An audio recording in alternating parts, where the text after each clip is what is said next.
CBI was started as an independent investigating agency. It continues to be somewhere halfway through, but in some cases they have not been very satisfactory of late. So the question is, the Supreme Court itself, they gave power to the Central Vigilance Commission in the matter of appointment of the CBI director. But as Mr. Shantibhushan said, director is just one of them. There may be the other people who, inspectors and others who are in the field and making investigation. Their promotions and other things may be as often even in the hands of the state government, because they are deputed from the state police and therefore the state government. Therefore, that cannot be that is the reason why, for example, in the Jan Lokpal bill, the entire control over the CBI or the investigation, they wanted to give it to them. It is good or bad, but then the present arrangement is not satisfactory. That's all. And appointment of public prosecutor to conduct a case on behalf of the prosecution in a good manner, but at the same time we expect a good salary also. For your kind information, the public prosecutors who are conducting the Lokayukta cases in Karnataka, they will be paid only 4,000 rupees plus 1,000 for the maintenance of the office per month.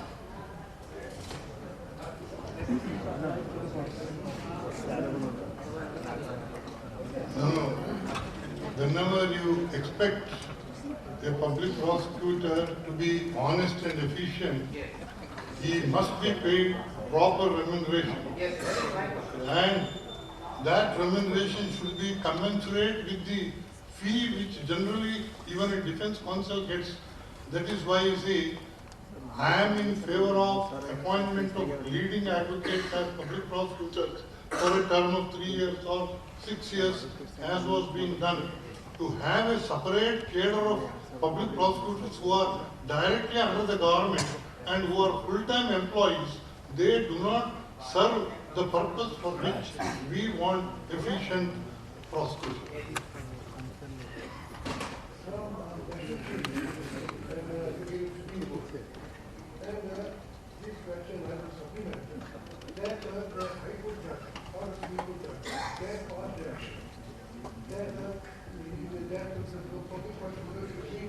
Given such a salary, the compulsory to his work and experience and skill. Last year, a couple of years back, I was working as a amicus curiae for the 20 years in the Supreme Court. More than 100 cases I've dealt, Lashkar Toba including all. And I submitted to the Chief Justice of India that 250 rupees are given, even though there are 10, 20 appearances. And he immediately ordered that 10,000 rupees will be given to the amicus curiae instead of 250 rupees. So similarly, High Court and Supreme Court have full power to pass directions to the government, and they will do like that. Thank you.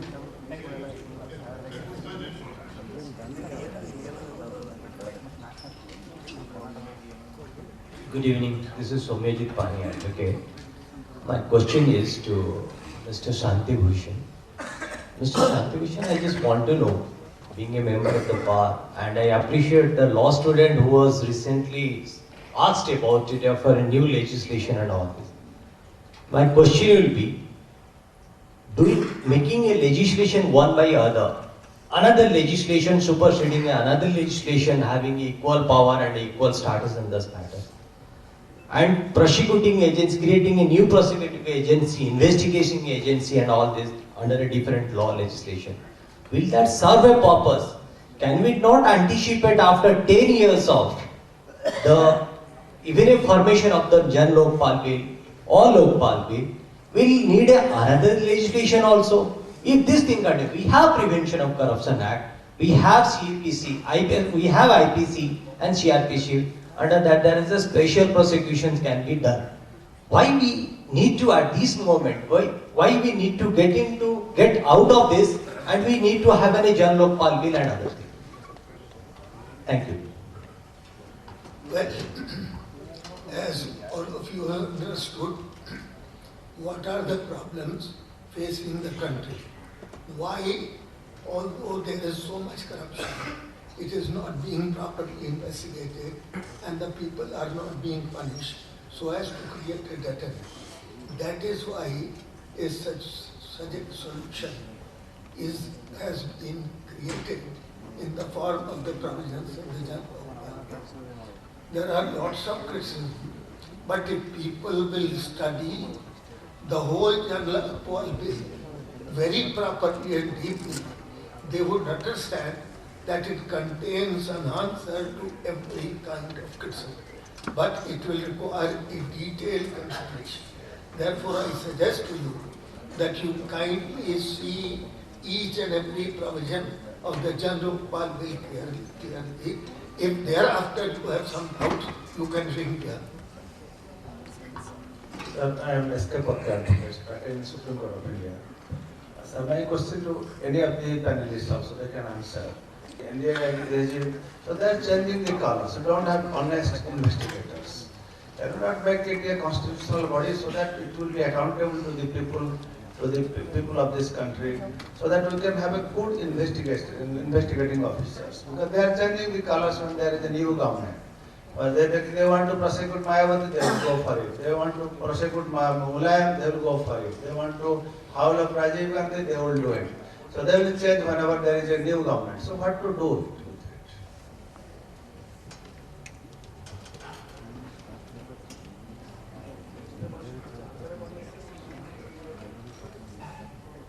My Bhat Vaishnav from Udaipur, Rajasthan. Can magistrate open to direction investigation agency for independent investigation?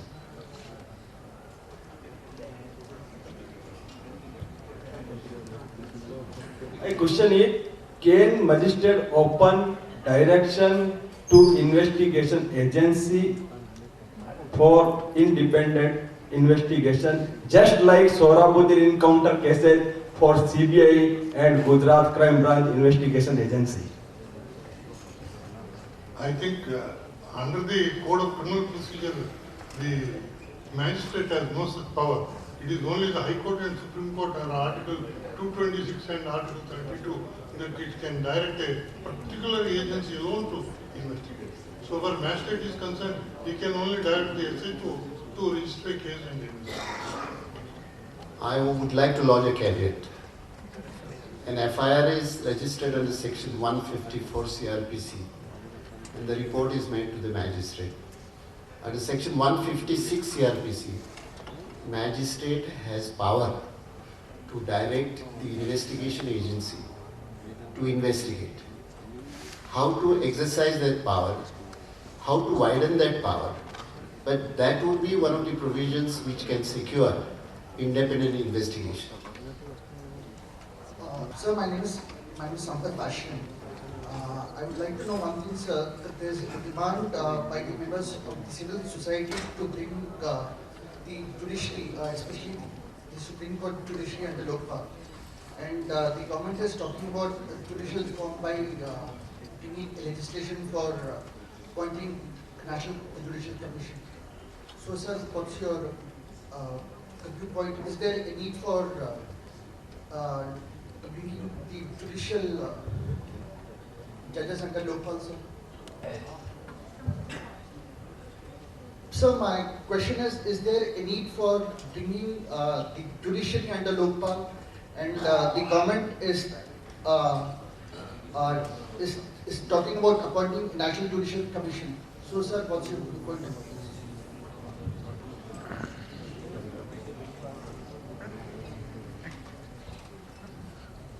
So far as the government's bill is concerned, the judges will not come under the jurisdiction of the Lokpal. They have made an exception to that effect in the Lokpal bill, and the justification given by the government was that they were going to cover that in the Judicial Standards Bill. But what we find in the Judicial Standards Bill is to try to regulate the conduct of judges. They will not make this remark or that remark, which looks absurd.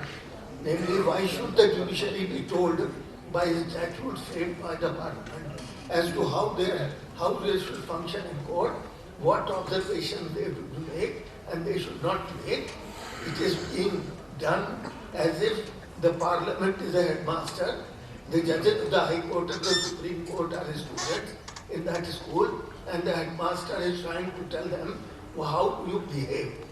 They have to appoint such people in whom the people of India have trust and whom they respect, and therefore such corruption should not be there on them. On the other hand, since certain black sheep everyone knows are there and have been there in the higher judiciary, if there is an offence of corruption committed by any of the members of the higher judiciary, namely if a judge takes bribe, then in that case it is necessary that he is investigated by some body or agency which is not only independent of the government, which is also independent of the judiciary.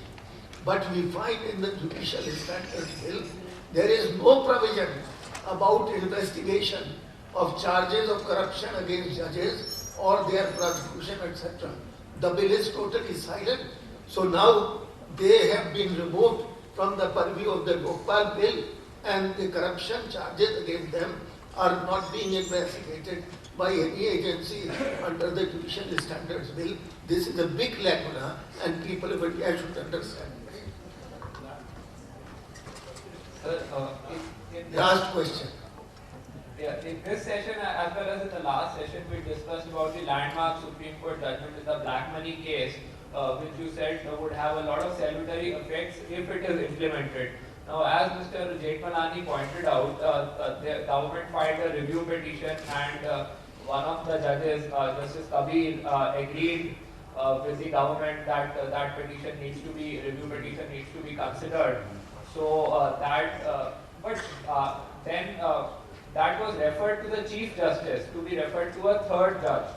That was passed several months ago, and till today Justice Kapadia has not referred it to a third judge so that the SIT can be constituted. So I just want to know what are the steps being taken to have that case fast forward? Or if Mr. Anil Divan can clarify. Well, I think that is left to the council in that case to take such appropriate procedures which they feel should be taken in order to expedite the hearing. So, with these observations, I think we would conclude this session with a vote of thanks which should be made. Before giving vote of thanks, I must thank to myself because I am a privileged member for the reason. I can assure that out of 4, I know personally 3 when they were at the top even I was not born. I am privileged to share the same dais with Mr. Santivusan, Mr. Atharya and Mr. Bhat. And Mr. Desai, although he looks so young, but he is not young. Same with Mr. Bhat. Friends, it was an excellent session, and I personally thank Mr. Santivusan, Mr. Acharya, and Mr. Bhat, and especially Mr. Surendra G who has come all the way, and especially each of you. And I'll request Mr. Prashant to declare for the city with the secretary, he will take over from me. Thank you to the chair.